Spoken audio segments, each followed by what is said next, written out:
এক বিশাল বনের ধারে ছিল এক বিশাল আম গাছ। সেই গাছে বাস করত চিন্টু নামের এক চঞ্চল কাঠবিড়ালি। চিন্টুর পরিচয়, চিন্টু দেখতে খুব মিষ্টি হলেও সে ছিল ভীষণ লোভী। গাছের সব মিষ্টি ফল সে একাই খেতে চাইত। বাণীর প্রবেশ সেই গাছের নিচেই ছোট্ট এক গর্তে বাস করত বাণী নামের এক শান্ত ও দয়ালু সাদা খরগোশ। সংঘাতের শুরু একদিন বাণী গাছের নিচে পড়ে থাকা কিছু লাল ফল খেতে চাইল। ওপর থেকে তা দেখেই চিন্টু রেগে চিৎকার করে উঠল।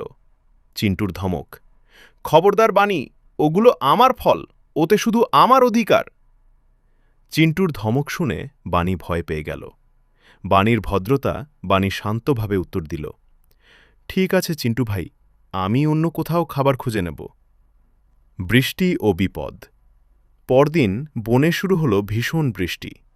চিন্টুর সব খাবার ভিজে নষ্ট হয়ে গেল। সে খুব ক্ষুধার্ত হয়ে পড়ল। বন্ধুরা, এখান থেকে আমরা বুঝলাম যে কাউকে অহংকার দেখাতে নেই।